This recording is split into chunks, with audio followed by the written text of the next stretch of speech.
ጤና ይስጥልኝ አድማጮቻችን፣ ተመልካቾቻችን እንደምን አላችሁ? እንደምን ሰነበታችሁ? ግርማ አንበሳ ነኝ። ይህ ዋሜራ ነው።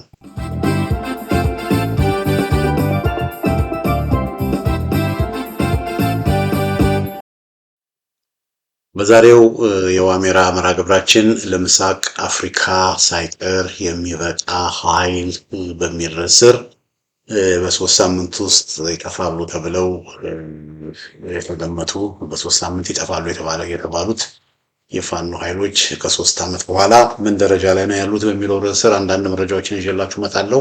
እንግዲህ ያው መቼም በጦርነት ውስጥ የወታደራዊ ውጊያ ሳይሆን የፕሮፓጋንዳ ውጊያም አለ እና ፕሮፓጋንዳ ደግሞ ሲሰራ በተቻለ መጠን እውነትን የያዘ መሆን አለበት። በውሸት ላይ የተመሰረተ ፕሮፓጋንዳ መጨረሻ ላይ ራሱ ለፕሮፓጋንዳ ለምንሰራለት አካል ኪሳራ ነው የሚሆነው እና ምንም እንኳን ያለውን እውነታ በመሸፈን የሌለውን አለ በማለት ያለውን የለም በማለት የሚሰራ ነገር ሄዶ በሂደት እውነቱ ስለሚታወቅ ችግር ነው የሚፈጥረው። ስለዚህ ይሄ ከፋኖ ጋር በተገናኘ እንግዲህ ዛሬ የማቀርብላችሁ ዘገባ እውነት ላይ የተመሰረተ ትክክለኛ መረጃው ላይ የተመሰረተ ነው። በዚህ ፕሮግራም ያው ታውቃላችሁ ፋኖ ያለበት ደረጃ ችግር ውስጥ እንደሆነ ፋኖ ብዙ ገፍቶ መሄድ እንዳልቻለ ፋኖ ይሄ የችርቻሮ ድል የጊዜያዊ የችርቻሮ ድል ከዛ ባለፈ በዛው በቃ አይደለ እዛው ጎን ደንበጫ፣ ሜጫ፣ ቸፈር፣ አብርሃ ጅራ፣ እንጀባራ፣ ማጀቴ፣ እስቴ ምናምን እዛው የተለመደው ጎንደር፣ ጎጃም፣ ሸዋሮቢት፣ ቆቦ የተለመደው ቆላ ድባ የተለመደው ብቻ ውጊያ እየተደረገ ስትራቴጂክ በሆነ መንገድ የህዝቡን ጥያቄ የፋኖ ትግል እየመለሰ አይደለም። ያም ደግሞ የሆነበት ምክንያት ፋኖች አንድ ስላልሆኑ እንደውም አልፎ ደግሞ እርስ በርስም ወደ መገዳደልም ደግሞ ደርሰው ስለነበረ በዚህ ሁኔታ የሚመጣ ድል የለም ወደሚል ደረጃ መምጣቱን ወደኋላ ሳንል የተናገርንበት ያለውን ችግር ለህዝብ ያሳወቅንበት ራሳቸው ፋኖቹ ራሳቸው ልባት እንዲፈልጉለት የተናገርንበት ሁኔታ ነው ያለው። እንደምን ነገሮችን መደባበቅ የማይሆን ነገር ኤክስፔክት ሰው ማድረግ የለበትም። የማይሆን ነገር ሰው መጠበቅ የለበትም። ተስፋ የማያመጣ ነገር፣ ለውጥ የማያመጣ ነገር፣ ምንም አንድ እርምጃ ወደፊት የማይሄድ ነገር ላይ ጊዜ ማጥፋት የማያስፈልግም፣ ኤነርጂ ማጥፋት የማያስፈልግም፣ አላስፈላጊ መስዋዕትነትም መክፈል የማያስፈልግም። ስለዚህ የጦርነት ቶሎ መጠናቀቅ አለበት። የጦርነት ቶሎ ማለቅ አለበት። በድርድር ይሁን ፋኖ አሸናፊ ሆኖ ይሄ ጦርነት ቶሎ ማለቅ አለበት። ስለዚህ ለዛ ስትራቴጂክ የሆነ ስራ መሰራት አለበት በፋኖ ዘንድ በሚል የፋኖ አመራሮች ጋር ሁሉ እስከ መጋጨት የፋኖ አመራሮችን ሁሉ እስከ ማውገዝ እስከ መቃወም የደረስንበት ሁኔታ እንደነበረ ሁላችሁም ታውቃላችሁ። ስለዚህ የተስተካከለ ነገር ከሌለ ተስፋ የሚሰጥ ነገር ከሌለ አድማጮቻችን፣ ተመልካቾቻችን ግርማ ካሳ ወጥቶ እንደዚህ ነው እንደዛ ነው ብሎ አይናገርም። እንግዲህ ኢትዮጵያ ውስጥ ያለው ሁኔታ የፋኖ እንቅስቃሴን በተመለከተ አሁን ያለውን ተጨባጭ ሁኔታ በደንብ ይሄ መልእክት ደግሞ በዋናነት ራሱ ለብልጽግናዎችም ራሱ መሆን ያለምን የብልጽግና ሰዎች የብልጽግና ደጋፊዎች ያው የተለመደውን ዋልታ፣ ኦቢኤን፣ አሚኮ የተለመደውን የመንግስት ፕሮፓጋንዳ ሚዲያ ስለሆነ የሚሰሙት መረጃው የላቸው። መረጃው ስለሌላቸው ብዙ በፋኖ ደጋፊዎችም ዘንድ ደግሞ አንዳንዴ በጣም የተጋነነ ወሬ ፕሮፓጋንዳ ተብሎ የተጋነነ ወሬም ደግሞ ስለሚወራ በፋኖ ደጋፊዎች ዘንድም ደግሞ የሚወራውን ወሬ የአለማመን ሁኔታ አለ። ስለዚህ ግን እውነታው ምንድን ነው የሚለው ምክንያታዊ በሆነ መንገድ ለማስቀመጥ እንግዲህ አድማጮቻችን፣ ተመልካቾቻችን በተለይም ፕሮግራም የምትከታተሉ የብልጽግና ደጋፊዎች ለአብይ አህመድ ከብልጽግና ጋር የምትሆኑ ሰዎች በጣም በአንክሮ አይምሯቸውን እንድትጠይቁ እፈልጋለሁ። እንግዲህ ያው አንድ ፕሮግራሜን የምጀምረው ከ2000 ዓመት በፊት የነበረ የቻይና ሚሊተሪ ስትራቴጂስት ነው። እና ይሄ ሚሊተሪ ስትራቴጂስት በጣም የሚታወቅ ነው። እና አንድ በጣም ታዋቂ መጽሐፍ አለው ዘ አርት ኦፍ ዎር የሚል ታዋቂ መጽሐፍ አለው። ይሄ ዘ አርት ኦፍ ዎር የሚባለው መጽሐፍ በተለያዩ የጦር አካዳሚዎች የጦር ትምህርት ቤቶች ሁሉ እንደ ኮርስ የሚሰጥ እና ይሄ ሰው ሱንዙ ይባላል። ሱንዙ የሚል ስም ነው ያለው። ሱንዙ ይባላል። ሂዝ ሚሊተሪ ስትራቴጂስት ነው። ከ2000 ምናምን ዓመት በፊት ቻይና ውስጥ የነበረው እና ዘ አርት ኦፍ ዎር የጦርነት ሳይንስ ወይም የጦርነት አርት የጦርነት ጥበብ የሚል መጽሐፍ ነው እንግዲህ ያለው። እና እዛ መጽሐፍ ላይ ምንድን ነው የሚለው? ሱንዙ ስለ ሁለት ጀነራሎች ይናገራል። ስለ ሁለት ወታደራዊ ኮማንደሮች ይናገራል። እና እነዚህ ሁለቱ አንዱ አስተዋይ ወታደርና አንደኛው ደግሞ ደካማ ወታደር የማያስተውል እና ሁለቱን ይናገርና ምን ይላል? ፕሮፌሽናል ወታደር፣ አስተዋይ ወታደር፣ ስማርት ብልጥ የሆነ ወታደር ጦርነቱ ከመጀመሩ በፊት ጦርነቱን ያሸንፋል። ስማርት ያልሆነው ወታደር ደግሞ ጦርነቱ ውስጥ ይገባና ጦርነቱ ውስጥ ከገባ በኋላ ለማሸነፍ ይሞክራል ይላል ሱንዙ። ይሄ ብልጥ የሆነው ጦርነት ሳይገባ ጦርነቱን ያሸንፋል ይላል። ምን ማለት ነው? እንዴት ጦርነቱ ውስጥ ሳይገባ ጦርነት ማሸነፍ ይቻላል? አባቶቻችን ተመልካቾች፣ ምን ማለት ነው? አንድ ብልህ ጀነራል መጀመሪያውኑ ወደ ጦርነት የሚገባው ጦርነቱን እንደሚያሸንፍ ሲያል፣ ጦርነቱን የማያሸንፍ ከሆነ መጀመሪያውኑ ወደ ጦርነት አይገባም። ስለዚህ ጦርነቱን እንደሚያሸንፍና እንደማያሸንፍ የማረጋገጥ ስራ ይሰራል። ይህንን ጦርነት ብጀምር ጦርነቱን ማሸነፍ እችላለሁ ወይ? ጦርነቱ ውስጥ ገብቼ ጦርነቱን እኔ በመፈልገው መንገድ ማስኬድ እችላለሁ ወይ ብሎ ምን ይጠይቃል? ጥናት ይጠይቃል፣ ምርምር ይጠይቃል፣ ኢንቨስቲጌሽን ይጠይቃል።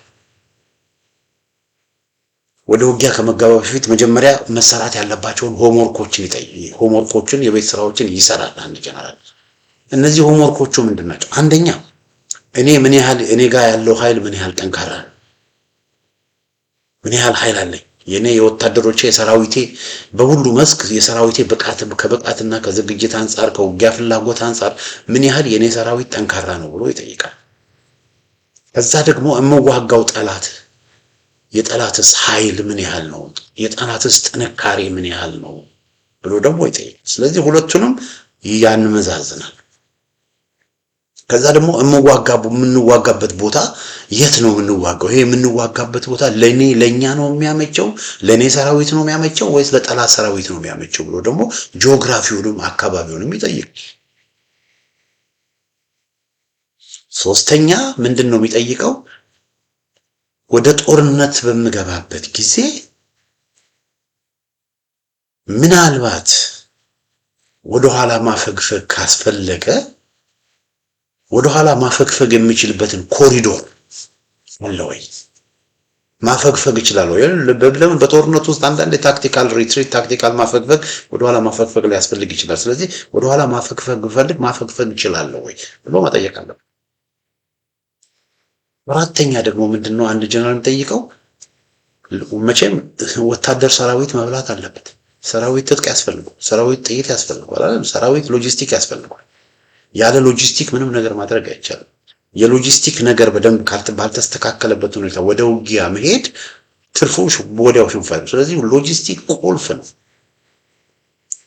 ስለዚህ ሎጂስቲክ አለ ወይ? ምግብ፣ ስንቅ፣ ትጥቅ ለሰራዊት የሚያስፈልገው ሎጂስቲክ አለ ወይ ብሎ ማሰብና መጠየቅ አለበት። ሎጂስቲክ መኖሩ ብቻ አይደለም፣ ሎጂስቲክን ማቀርብበት ኮሪዶር አለ ወይ? አስተማማኝ ኮሪዶር በጀን አለ ወይ? እነዚህ ነገሮች በሙሉ ጠይቆ በእርግጥም እንደሚያሸንፍ ሲያል ወደ ጦርነት ይገባል። እንደሚያሸንፍ አውቆ አረጋግጦ አጣርቶ ሳይንሳዊ በሆነ መንገድ ሁሉም አቅጣጫዎች ሁኔታዎቹን አመዛዝኖ ነው ወደ ጦርነት የሚገባው አንድ ጀነራል። በዚህ ሁኔታ ደግሞ አንድ ጀነራል ወደ ጦርነት ከገባ ያሸንፋል። ስለዚህ ሳያሸንፍ ወደ ጦርነት ሳይገባ አሸነፈ የሚባለው አውትካሙ የጦርነቱ ውጤት በቃ ወዲያው ስለሚታወቅ እንደ ዝግጅቱ መጠን ስለሆነ አንድ በ13ኛው ክፍለ ዘመን ሞንጎሊያ ከሚባል ቦታ ተነስተው በጣም ትልቅ ኢምፓየር የዘረጉ የሞንጎሊያን ኢምፓየር አለ። ጊንጊስ ካን ይባላል ንጉሱ። ጊንጊስ ካን ማለት ታላቁ መሪ ማለት ነው። እና እነዚህ ሞንጎሊያውያን እስከ ቪየና እስከ አውስትሪያ ከቻይና ድንበር ተነስተው ቻይናን ሙሉ ለሙሉ ተቆጣጥረው ኢራንን ቱርክ አሁን ቱርክ ያለበት አናቶሊያ ነበር የሚባለው እነሱን ፐርሺያዎችን ኢራኖችን እነ ባግዳዶችን እነዚህን በሙሉ አሁን ዩክሬን የሚባለው ቦታ ግማሹ አብዛኛው ራሽያ ጎልደን ሆርድ የሚባሉት አለ አይደል እነዚህን ሁሉ ተቆጣጥረው ዩክሬንን ተቆጣጥረው ክራካው የፖላንድ ዋና ከተማ ክራካው ነበር ክራካውንም ይዘው ወደ ቪየና ሄደው እና አርሜኒያ እና ምናምን የሚባሉትን ነው ይሄ እንደዚህ በቃ ሰፊ ግዛትን የወረሩት በጣም ፓወርፉል ሚሊተሪ ፎርስ ነበሩ ሞንጎሊያኖች እነ ጊንጊስ ካን እና አንዱ እነ ጊንጊስ ካን የነሱ አንዱ የሚሊተሪ ፖሊሲ ምንድን ነበር የማያሸንፉን ወደ ጦርነት ሲገቡ የማያሸንፉ ከሆነ አይዋጉ ወደ ጦርነት አይገቡ እና አስቀድሞ ሰላዮች ይልካሉ ያጣራሉ ምን ይላሉ ይሄን ሁሉ ካደረጉ በኋላ ነው የሚሉት እና ብርቱ ጀነራል አስተዋይ ጀነራል ጦርነት ከመግባቱ በፊት ያሸንፋል ለምን አስቀድሞ የቤት ስራውን ስለሚሰራ ዝግጅት ስለሚያደርግ ግን ደካማ ጀነራል ግን በስሜት ይግልና ወይ በጀብደኝነት ወይ በተለያየ መንገድ ይገባና ጦርነቱ ውስጥ ይገባና ከዛ ቋግማያ ጦርነቱ ውስጥ በቃ መውጣት ሲያቅተው እዛው ጦርነቱ ውስጥ ሆኖ ለማሸነፍ ይሞክራል ፌል ሲያደርግ ሌላ ሰራዊት ይልካል ይሄ ሳይሳካለት ሌላ እንደዚህ ያለ ጦርነቱ ውስጥ ከገባ በኋላ ለማሸነፍ ይሞክራል እና ኢትዮጵያ ውስጥ አድማጮች የተመለከቱት ኢትዮጵያ ውስጥ የና አብይ አህመድ አገዛዝ ከ3 አመት በፊት ህወሓትን ካንበረከኩ በኋላ ህወሓት ሰሬንደር ካደረገች በኋላ ህወሓት አሁን እንደው እንቡር ይላሉ እንጂ እኮ እጅ ሰጥተዋል እኮ ህወሓቶች አሁን እንቡር ይላሉ እና ህወሓት እጅ ከሰጠች በኋላ የትግራይ ማህበረሰብ ሰብሬዋለሁ 30 አመት 40 አመት ወደ ኋላ አድርጌዋለሁ አሁን የቀረኝ አማራው ማህበረሰብ ነው ስለዚህ የአማራው ማህበረሰብ መምታት አለብኝ ብሎ በፋኖ ላይ ከ3 አመት በፊት አገዛዙ ጦርነት ከፈተ ፋኖን ትጥቅ እናስፈታለን ብለው የአማራ ልዩ ኃይልን በትነው ሰራዊታቸውን በጎንደር በጎጃም በወሎ በሸዋ አሰማሩ የዚህን ጊዜ ያ ሲያደርጉ አድማጮቼ ተመልካቾቼ እንግዲህ የአብይ አህመድ የጦር ኃይሎች ጠቅላይ አዛዥ አብይ አህመድ ነው አብይ አህመድ የጦር ኃይሎች ጠቅላይ አዛዥ መከፈል ያለበት ሁሉ መስዋዕትነት ተከፍሎ ፋኖን ትጥቅ እናስፈታለን የኢታማጆር ሹሙ ምክትሉ የኢታማጆር ሹሙ ደግሞ ብርሃኑ ጁላ ባለ 5 ኮከብ ብርሃኑ ጁላ ደግሞ ፋኖን እንኳን መሳሪያውን ቀበቶውንም እናስፈታለን በ3 ሳምንት ውስጥ አለ ሶስተኛ ደግሞ የብርሃኑ ጁላ ምክትል አበባው ታደሰ ህወሓትን ልክ እንዳስገባን ፋኖንም ልክ እናስገባለን ብለው ዛሬ ስለዚህ የወያኔ ሚዲያዎች ሁሉ የወያኔ ጀነራሎች ፕሮፓጋንዲስቶች በሙሉ በቃ ህግና ስርዓት እናስጠብቃለን ፋኖን ልክ እናስገባለን ብለው ተነሱ የዛን ጊዜ ብዙዎቻችን አረተው ፋኖን ማሸነፍ አትችሉም አረተው ብለን ወደ ጦርነት እንዳይገቡ ማለት ነገር ግን እነሱም አልሰሙም እንደ ብልህ አስተዋይ ጀነራል እንደ ብልህ አስተዋይ ወታደራዊ መሪ የቤት ስራቸውን አልሰሩም የፋኖ ኃይል ምን ያህል ጠንካራ ነው የኛ ኃይል ምን ያህል ጠንካራ ነው ብሎ አላደረጉም የፋኖ ኃይሎች እኮ ከወያኔ ጋር በሚደረግ ጦርነት ውጊያ የተለማሩ የውጊያ ብቃት ያላቸው ናቸው የፋኖ ኃይሎች እኮ ኢቭን ገበሬው ጋቢ ለብሶ እኮ በአንድ በኩል ዱላ በአንድ በኩል እኮ ጥይት ይዘው እኮ የሚሄዱ ናቸው ከልጅነታቸው ጀምሮ መተኮስ የለመዱ ናቸው የፋኖ ኃይሎች እኮ ከወያኔ ጋር በተደረገው ጦርነት ለ3 ቀን ለ4 ቀን ሳይበሉ መቆየት የለመዱ ለአንድ ቀን ለ2 ቀን በእግራቸው ከአንድ ቦታ ወደ አንድ ቦታ መውጣት የለመዱ በቆላ በሉ ዳገት በሉ ቁልቁለት በሉ እንደዚህ ገባ የጦርነት ጥንካሬና ሬዚሊየንስ ያላቸው ናቸው ይሄንን እንኳን ማገናዘብ አልቻሉ ስለዚህ ፋኖች ከፍተኛ የውጊያ ብቃት አላቸው እናንተ 3 ወር 4 ወር 6 ወር አሰልጥናችሁ ከምታመጡት ጋር እና ፋኖ በወታደራዊ ብቃት አይወዳደሩም የናንተ ሰራዊት ፋኖን ማሸነፍ አይችልም አልናቸው አንዱ ሁለተኛ የናንተ ሰራዊት በቀላሉ የሚፍረከረክ ነው ፋኖ ግን ጥንካሬ ያለው ነው የናንተ ሰራዊት ደሞዝ ተከፍሎት ወይም ታፍሶ የመጣ ነው ፋኖ ግን ለህልውና የሚታገል ነው ሞሜንተም አለው የናንተ ሰራዊት ሆስታይል በሆነ ህዝብ በሚጠላው ማህበረሰብ ጋር ነው የሚዋጋው ፋኖ ግን ከሚደግፈው ህዝብ ጋር ነው ያለው የህዝብ ድጋፍ አለው እናንተ የህዝብ ድጋፍ የላችሁም እናንተ የብልጽግና ሰራዊት በማያውቁት ቦታ ነው የምትዋጉት ፋኖ ግን በሚያውቀው ቦታ ነው የሚዋጋው። በዚህ ሲሄድ በዛ፣ በዚህ ሲሄድ በዚህ እና በብዙ መልኩ ማሸነፍ አትችሉም። እንኳን ከጎንደር ከጎጃም ከወሎ ከሸዋ ያሉ ፋኖች ጋር ልትዋጉ ቀርቶ አንድ ክፍለ ሀገር እንግዲህ ሸዋ ክፍለ ሀገር አለ፣ ወሎ ክፍለ ሀገር አለ፣ ጎንደር ክፍለ ሀገር አለ፣ ጎጃም ክፍለ ሀገር አለ አይደል? አራት ክፍለ ሀገሮች ናቸው። አንዷ ከትግራይ ክፍለ ሀገር ጋር እንኳን ተዋግታችሁ ህወሓቶች እንደ ዱቄት ሆናል ብላችሁ ራሱ ፎክራችሁ ተሸነፋችሁ ተባራችኋል ከትግራይ ከአንድ ክፍለ ሀገር ጋር። እንግዲህ ከአራት ክፍለ ሀገር ጋራማ እንዴት ትችሉታላችሁ? አታሸንፉም። ይልቅ የአማራ ማህበረሰብ ጥያቄ ፖለቲካዊ በሆነ መንገድ ሰላማዊ መንገድ ብትፈቱ ይሻላል በሚል ብዙዎቻችን ወደ ውጊያ እንዳይሄዱ ብዙ ጥያቄ ያቀረቡን፣ እነሱ ግን እምቢ አሉ አድማጮቻችን። ስለዚህ ጦርነቱን ከፈቱ። ይሄው ጦርነቱን ከፍተው 3 ዓመት ሆነው ወገኖች፣ የፊታችን ሚያዝያ ከጥቂት ሳምንታት በኋላ 3 ዓመት ይሆነዋል። በዚህ በ3 ዓመት ውስጥ ምን ሆነ ወገኖች? በዚህ በ3 ዓመት ውስጥ የፋኖ ኃይሎች እንግዲህ ወደ 200 ወደ 300 ምናምን የሚሆኑ አደረጃጀቶች ነበሩ። እነዚህ አደረጃጀቶች የተበታተኑ ነበሩ። እነዚህ አደረጃጀቶች አገዛዙም እርስ በርስ ሰርጎ ገብቶ እነሱ ውስጥ በተለያየ መንገድ በተለያየ ችግሮች እርስ በርስ አልፎ እርስ በርስ ሲገዳደሉ ሲታኮሱ ነበረ። ተበታትነው ስለነበረ እርስ በርስ ሲታኮሱ ስለነበረ ምንም አይነት ውጤት ማግኘት አልቻሉም። ስትራቴጂክ የሆነ ስራ መስራት አልቻሉም።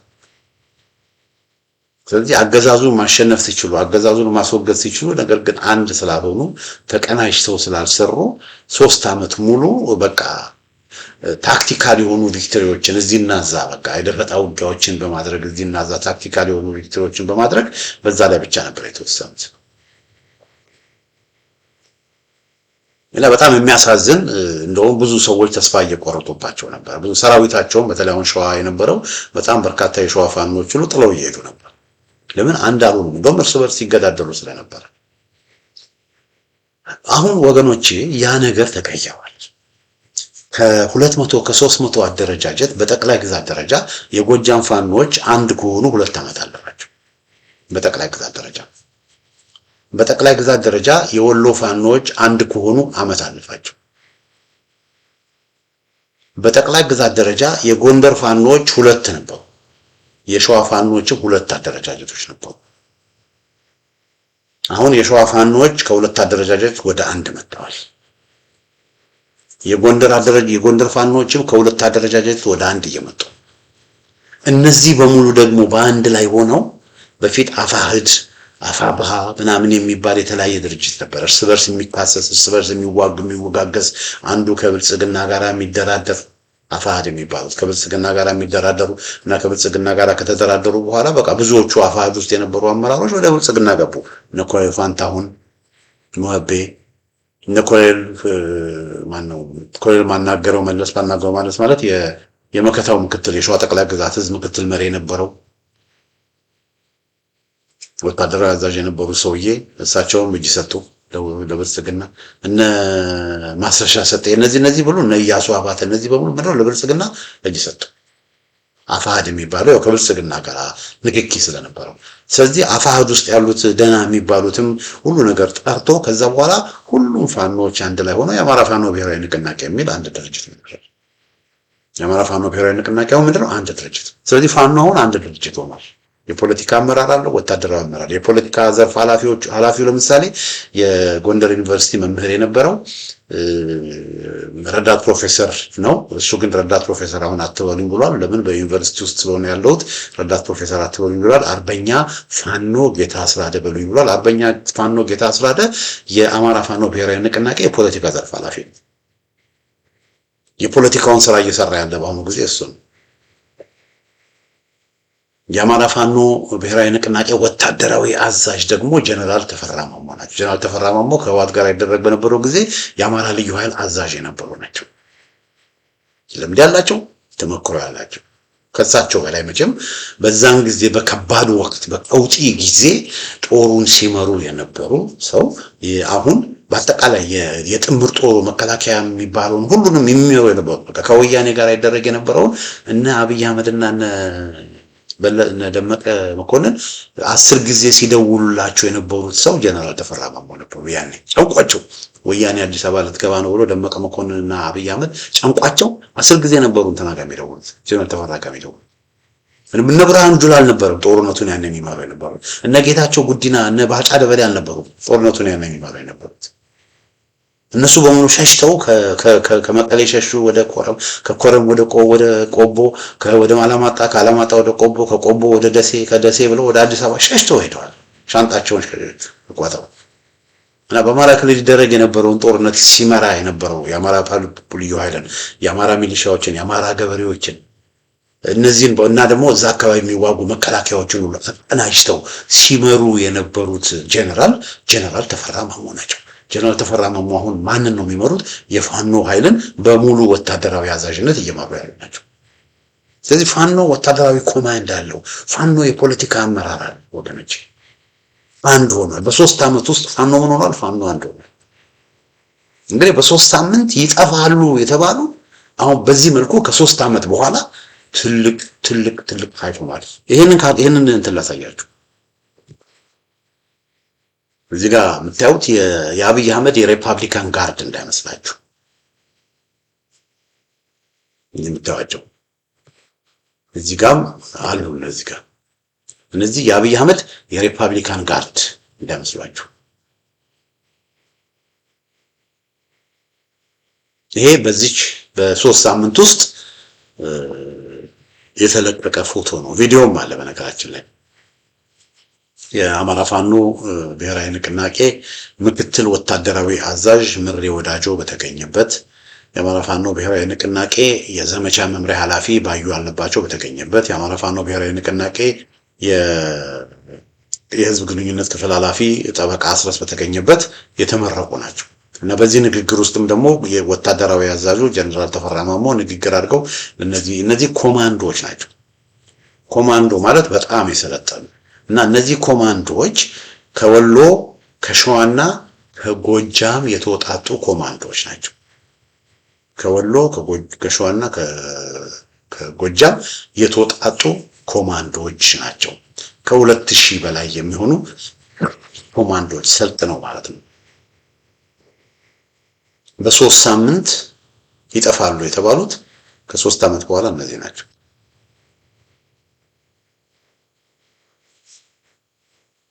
ሌላ እንትን ላሳያችሁ። ይሄ የምታዩት በዚህ 3 ሳምንት ውስጥ ብቻ በዚህ 3 ሳምንት ይሄ ደግሞ በሸዋ ነው። በዚህ 3 ሳምንቱ ብቻ በሸዋ የተመረቁ ኮማንዶዎች ናቸው። በዚህ 3 ሳምንት ውስጥ ብቻ በሸዋ የተመረቁ ኮማንዶዎች። ሌላው እንደገና በዚህ 3 ሳምንት ውስጥ ብቻ እዚህ ጋር የምታዩቸው ደግሞ ይሄ ደግሞ ወሎ የተመረቁ እንትን ታይትሉን ላንሳላችሁ በደንብ እንዲታያችሁ። እዚህ ታያቸዋላችሁ። እነዚህ ወሎ የተመረቁ ኮማንዶች ናቸው። በወሎ እነዚህ እንግዲህ በዚች 3 ሳምንት ውስጥ ብቻ አድማጮች የተመረቁ በዚህ 3 ሳምንት ውስጥ ብቻ የተመረቁ ናቸው እና እነዚህ ደግሞ እኔ የማውቃቸው እኔ መረጃው የደረሰኝ እንጂ አሁን ሌላም ፎቶውን አላገኘውም እንጂ በጎንደርም እንደዚሁ የሰለጠኑ አየር ወለድ እንትን ኮማንዶዎች በብዛት አሉ። በጎንደር የሰለጠኑ ኮማንዶዎች በብዛት አሉ። በብዛት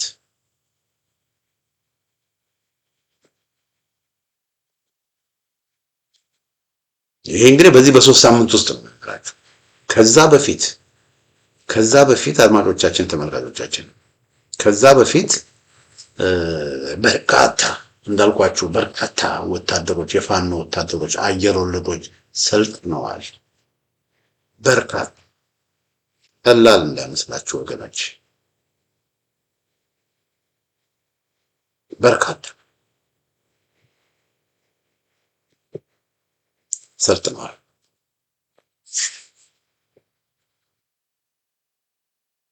እና ይሄ የሚያሳየው ምንድነው? በ3 ሳምንት ተጠፋላችሁ የተባሉት በዚህ መልኩ ከሰለጠኑ ምን ያህል የፋኖ ኃይል ትልቅ ኃይል እንደሆነ የሚያሳይ እንትኑን ላሳያችሁ። በአደረጃጀት ደረጃ ያው እንደምታስታውሱት በቅርብ ወደ መስከረም ላይ ከመስከረም 14 እስከ መስከረም 30 በወሎ የሚኒሊክ እዝ ዘመቻ ሳጀን አደማሊ ዘመቻ አድርጎ ያስመዘገበውን ድል ታውቃላችሁ። አገዛዙ በብዙ ወረዳዎች ተመቶ ደሴና ወልዲያ ዙሪያ ራሱ ወልዲያ ውስጥ ራሱ ግማሹን ወልዲያ ፋኖች ይዘው ነበር። የወልዲያን ከአንድ በር በስተቀር አራቱን በሮች ፋኖች ዘግተውት ነበር። ደሴ ዙሪያም ደግሞ ቦሩ ሜዳ ሁሉ ሳይቀር በቢስቲማ በኩል እንደገና በሐይቅ በኩል እንደገና በቦሩ ሜዳ በኩል እንደገና በምንድነው በጠፋኝ በወሬሉ በኩል አድርገው ፋኖች ደሴን ለመያዝ ሁሉ ተቆጣጥረው ነበር። መጨረሻ ላይ ከመካናይዝድ ጦር ከላይ ከቆቦ መጥቶ እንደገና ደግሞ ከቡሬ አካባቢ አሳሰብ ድንበር ላይ ወደ አሰብ አስተማርቷቸው የነበሩት መካናይዝድ ጦር ገብተው እንደገና በሚሌ በኩል ከፍተኛ ኃይል ልቆ ከፍተኛ የድሮን እንቅስቃሴ አድርጎ ነው ወልዲያን የጠበቀው አገዛዙ። አሁንም ወልዲያ ዙሪያ ፋኖች አሉ። ከፍተኛ ሽንፈት ነው ያን ያጋጠመው። ወደ 16 እና 10 ምናምን ወረዳዎችን ነው ያን አገዛዙ እንዲለቅ የተደረገው። ይሄ እንግዲህ በጎንደር ውስጥ ወሎ ውስጥ የነበሩ ወደ 6 ኮር ነው ወሎ ውስጥ የነበሩ 6 ኮሮች ያደረጉት ስራ። አሁን ደግሞ የካቲት ምናምን ላይ እንደዚሁ አሁን ደግሞ ከመጋቢት 9 አካባቢ በጎንደር ደግሞ ከፍተኛ ኦፕሬሽን ተደርጓል። እዚህ ጋር አሳያችሁ። ይሄ አፕዴት አይደለም። በጎንደር በተደረገው ኦፕሬሽን እንግዲህ መጋቢት 9 ቀን በተደረገው ኦፕሬሽን መጋቢት 9 ቀን የወጣ መረጃ ነው። 6 ዲሽቃ ይላል። ይሄ 6 ዲሽቃ ወደ 10 አድጓል። አሁን ይሄ የበፊት የመጀመሪያ ቀን የወጣ የመጀመሪያ ቀን ይፋ የሆነ ነው። ወደ 20 ብሬን አሁንም ይሄ ቁጥር ጨምሯል። 1104 ክላሽ ፋኖች የማረኩት 15 ፓትሮል መኪና እንደገና ደግሞ ተጨማሪ 29 ሌሎች ተሽከርካሪዎች እንግዲህ 29 ሲደመር 15 39 44 ተሽከርካሪዎች በሉት ፓትሮሎችን ጨምራችሁ 44 በጎንደር በተደረገው ኦፕሬሽን ፋኖቹ እጃቸው ያስገቡት ከግማሽ በላይ የክላሽ የብሬንና የዲሽቃ ተተኳሾች 64 መገናኛ ራዲዮዎች 65 የአብራሪው ጠመንጃ 500 በላይ የእጅ ቦምቦች። ይሄ እንግዲህ ቁጥሩ ጨምሯል። የመጀመሪያ ሰሞን የተመዘገበው ነው ነገራችሁ። በሐሙሲት ወረዳ በጋይንት ወረዳ በፋርጣ ወረዳና በጌምድር ጉና ወረዳ በተደረጉ ኦፕሬሽኖች በዋናው መንገድ ላይ በተደረጉ ኦፕሬሽኖች በአገዛዙ ኃይል ላይ የደረሰው ጉዳት ነው ያሳያል። 418 ሰራዊት ተማርኳል ይላል። ይሄ ቁጥር ወደ 700 አድጓል ወገኖች። 700 ሰራዊት ተማርኳል።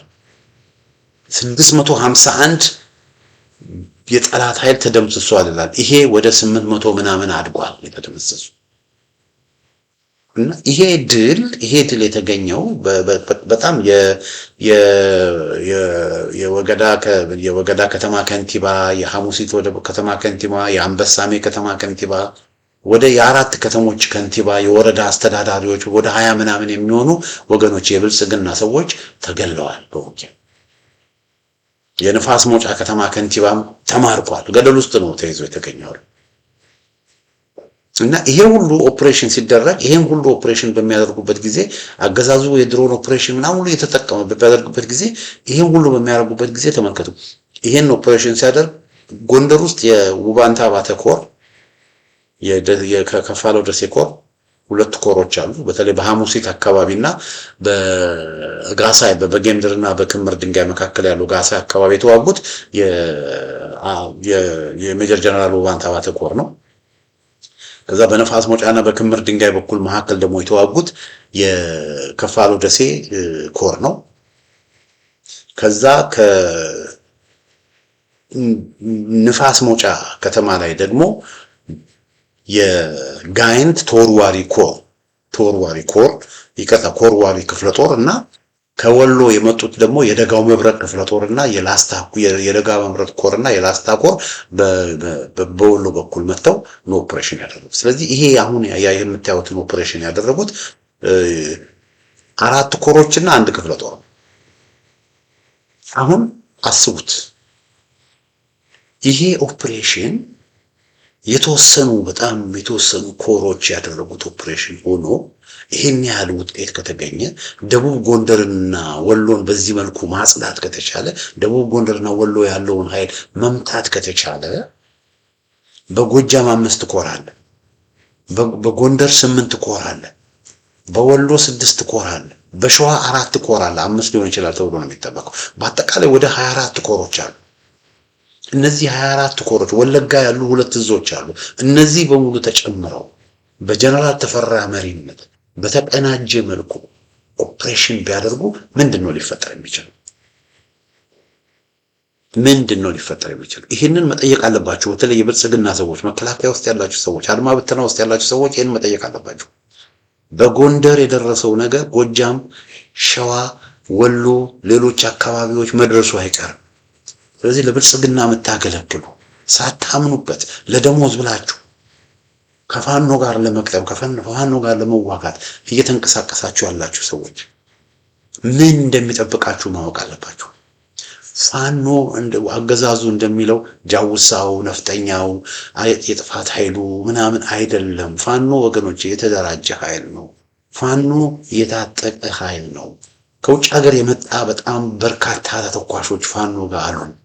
ከባባድ መሳሪያዎች ፋኖ ጋር አሉ። የማረካቸው እዚህ ጋር እንደምታዩት ከግማሽ በላይ ክላሾች ከግማሽ በላይ ተተኳሾችን የክላሽ የብሬንና የዲሽቃ ተተኳሾችን ፋኖች ገብተዋል።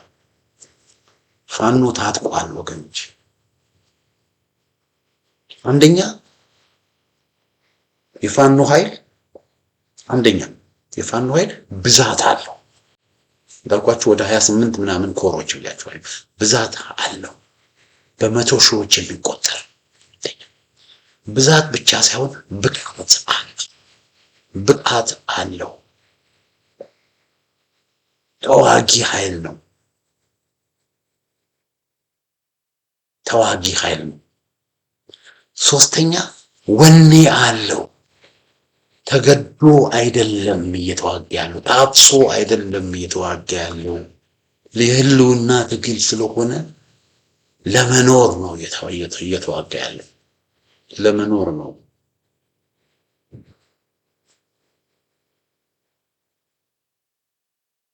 የፋኖ ኃይል ብሶት የወለደው እንደገና የፋኖ ኃይል ብሶት የወለደው ነው። ጭቆና የወለደው ነው። ግፍ የወለደው ነው። የብልጽግና እናንተ ግን ለደሞዝ ብላችሁ ነው ብዙዎቻችሁ የገባችሁት። ተገዳችሁ ነው ብዙዎቻችሁ፣ ታፍሳችሁ ነው ብዙ የገባችሁት። ልዩነት አለው። ሁለተኛ የፋኖ ኃይል ለህልውና ነው የሚታገለው። እናንተ ሞራል የላችሁም። ለዚህ እኮ ነው ብዙ የመከላከያ ኃይል የአድማ ብተና ኃይል እጁን የሚሰጠው በዚህ ምክንያት ነው። ፋኖች የሚዋጉበትን ቦታ ያውቁታል። ተራራውን፣ ሸንተረሩን፣ ዳገቱን፣ የት ቦታ ዋሻ እንዳለ፣ የት ቦታ መንገድ መቆረጥ እንዳለበት ፋኖች ያውቃሉ። እናንተ አካባቢውን አታውቁም።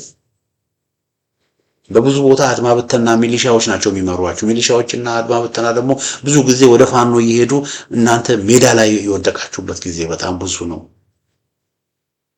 አራተኛ ቅድም እንዳልኩት እነዚህ የአማራ ፋኖች ብቃት አላቸው። ከወያኔ ጋር ለ2 ዓመት የተዋጉ ናቸው። እንደገና ደግሞ ከልጅነታቸውም ጀምሮ መሳሪያ ይዘው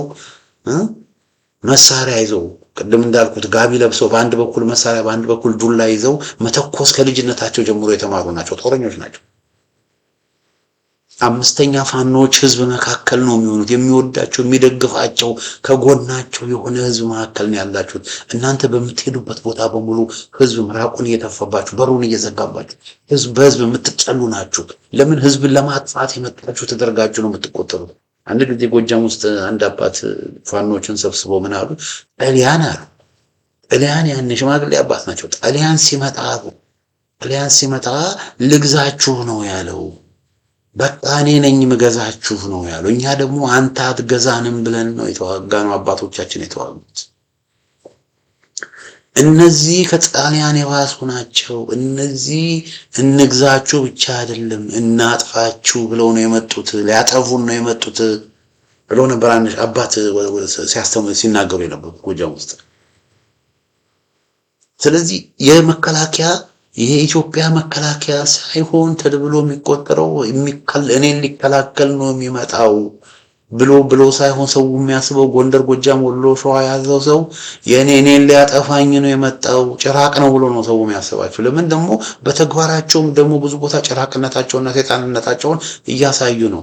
የሰለጠኑት ግደሉ፣ ድፈሩ ተብሎ ስለሆነ በብዙ ቦታ በሄዱበት ቦታ በሙሉ ሴቶችን እየደፈሩ የጦር ወንጀሎችን እየፈጸሙ ሰውን እየረሸኑ ስለሆነ በጣም ሰው ይጠላቸዋል። በጣም ነው የሚጠሉት።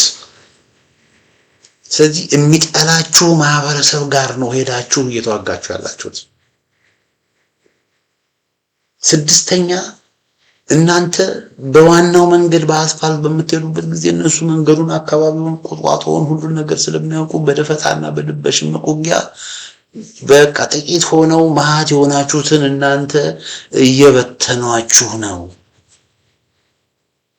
ሰባተኛ እናንተ ይሄንን በምታደርጉበት ጊዜ እናንተን ለማመላለስ ከአንድ ቦታ ወደ አንድ ቦታ ለማድረግ በጣም ብዙ ወጪ ነው ያለው። የፋኖ ግን የድሮን በድሮን ማሸነፍ እንችላለን። በድሮን ምንድነው የሚለው ስም አላት። ማን ነበር ስሟ? ስም አላት ምናምን አመዴ ነው ማን ነው? ድሮኗ ስም አላት፣ የሆነ ስም አላት ብቻ ጠፋኝ፣ ይቅርታ አድርጉልኝ። ምናምን አመዴ ነው ምናምን እና ድሮን አለው አብይ አህመድ ድሮን አለው። ድሮኖች ገዝቷል። ግን በድሮኖች አብይ አህመድ ሊያደርግ የሚችለው ምንድነው? በደብረ ታቦር እንዳደረገው ከተማ ላይ በመደብደብ ከተማ ላይ በመተኮስ ከተማ እንዳይወድም በሚል ፋኖች ከተሞችን ለቆ ይወጣሉ እንጂ ፋኖች በሚዋጉበት ጊዜ አንደኛ ሲንቀሳቀሱ ከአንድ ቦታ ወደ አንድ ቦታ ሲንቀሳቀሱ ራሱ 6 ሜትር 7 ሜትር ተራርቀው ነው የሚሄዱት። ጎን ለጎን አይደለም የሚሄዱት፣ ያውቃሉ። ተበታትኖ ነው የሚሄዱት። ስለዚህ ስንትና ስንት ሺህ የሚያወጣ የድሮን ተተኳሽ 4000 ምናምን ነው፣ $4000 ምናምን ነው እኮ የሚያወጣው አንድ ድሮን ተተኳሽ። እና አንድ ፋኖ ለመግደል ብሎ ያንን ያህል ገንዘብ አያወጣም። ምናልባት አመራር ካልሆነ በስተቀር አመራር ከሆነ ያደርጋል። ግን ከዛ ውጪ ለተራ ፋኖ ከድሮኗ እየሄደች 4000 የሚያወጣ 5000 የሚያወጣ ቦምብ አትልክም፣ ኪሳራ ስለሆነ ማለት ነው። ስለዚህ የግድ ተሰብስበው ካላገኘ በስተቀር በአንድ ላይ አንድ አካባቢ ካላገኘ በስተቀር እኔ እስካሁን ካጋጠበኝ እንትን የደብረ ብርሃን ወጣ ብሎ ነጎድጓድ ክፍለ ጦር የሚባል አለ፣ የአማራ ፋኖ ሸዋ አንድ ክፍለ ጦር። እዛ ክፍለ ጦር ላይ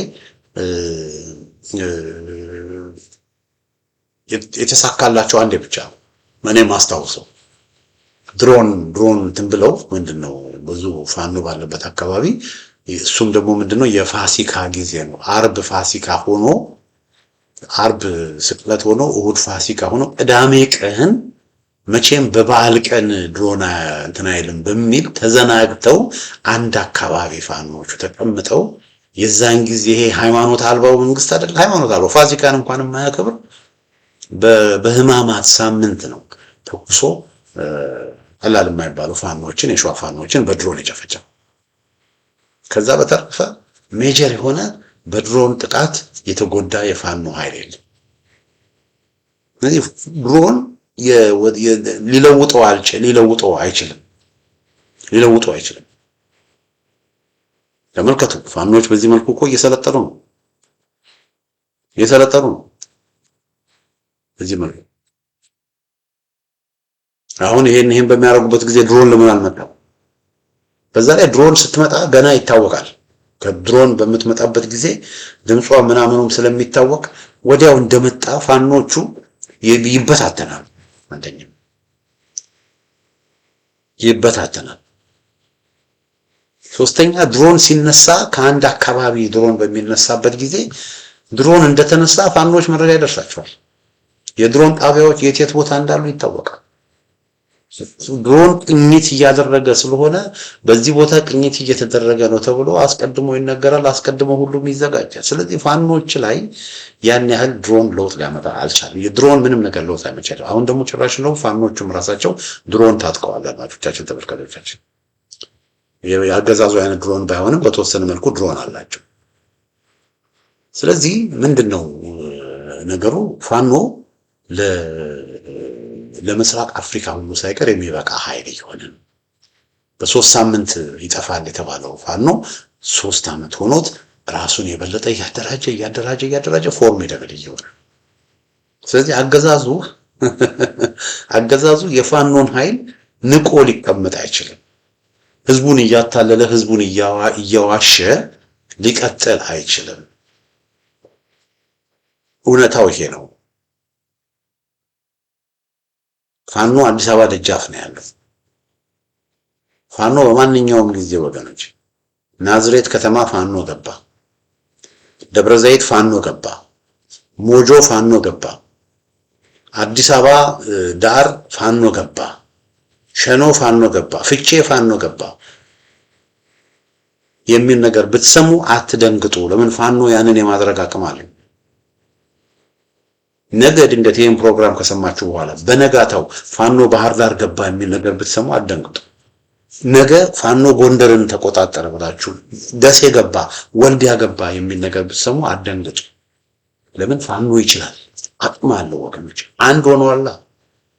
በቃ እየሰለጠኑ እየታጠቁ እየተደራጁ የወታደር ስነ ምግባር እየተማሩ ትሬኒንግ እየወሰኑ ኤቲካል ትሬኒንጎች እየወሰዱ ምን ማድረግ እንዳለባቸው እንደ ህዝብን እንዴት መያዝ እንዳለባቸው እየወሰኑ ነው።